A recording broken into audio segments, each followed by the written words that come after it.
Is up, guys? It's Kevin back in with a quick new video, just showing you guys what I've been doing and what I've been working on. And of course, you know, I've got a lot of messages. Hey, did you die? Did you get arrested? Like, what's going on? Where's the videos?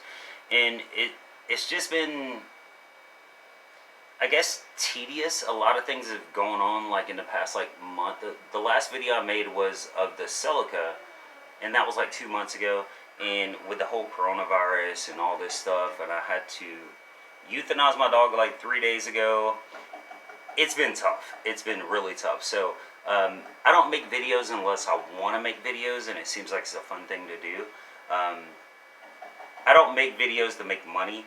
I just do them because I want to do them. But as you can see, I'm starting this video inside the house because I actually made another video, and I started outside, and it's so hot in Georgia, my phone cut off probably about 80% into the video, and it was like overheating, so it's pretty hot. But let me show you guys, and I'm gonna make another video tomorrow talking about everything that's been going on, everything that's been happening, like what happened with my dog and all that stuff.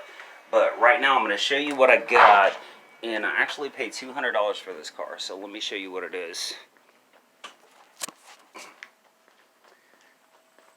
This is and I'm gonna make this quick because it's so freaking hot outside, it might cut off again. This is a 2001 Nissan Maxima. It's not a bad car. The issue with the car when I got it, the guy didn't know, but this right here, let me see, mass airflow sensor. I actually got it and bought one from Rock Auto. The only issue with buying aftermarket electrical parts is they could not work at all. They could work for a day. They could work for a year. So, got it, drove good for a day, and then it's popped up the same check engine light for the mass airflow sensor. Now, the car has like over 300,000 miles on it, but what I did was check the VIN number on the engine transmission and compared it to the VIN number on the car, and the engine transmission had been changed.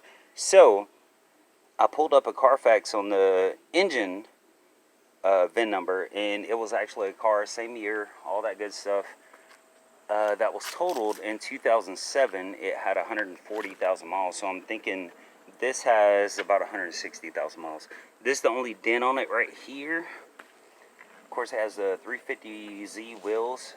Other than that, I mean, there's not really any dents or anything like that. There's a little fade up here, as you can see. But that's pretty much it. The rest of the body actually looks pretty good. Now, the tires on the front are Goodyears, tires on the back are Continentals, and tires on the back are actually smaller. Let me start it up for you. Now, what this car needs now is mass airflow sensor, rear motor mount, and just needs to be cleaned up. Oh, a battery, because the battery I have in it is from my Ram over there. But let me start it up for you.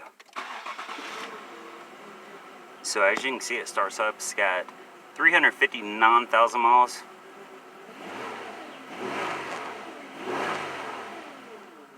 So the mass airflow sensor really doesn't bother it that much. Runs and drives good, shifts good. The radio doesn't work. The AC and the heat works great. You know, like I said, it's not a perfect car. It needs a good deep cleaning, but that's pretty much it. So besides that, that's what I've been doing. Like the past like 2 or 3 months has just been horrible with everything going on in America. So I'm gonna make a video explaining personal stuff, and I usually don't do personal stuff on here, but I do want to explain to all my subscribers and all the people that watch my videos why I hadn't been making videos and what's been going on. So I'll do that tomorrow. I'm going to upload this today. Today is Saturday, and I hope you like the video, and I'll talk to you tomorrow. Peace.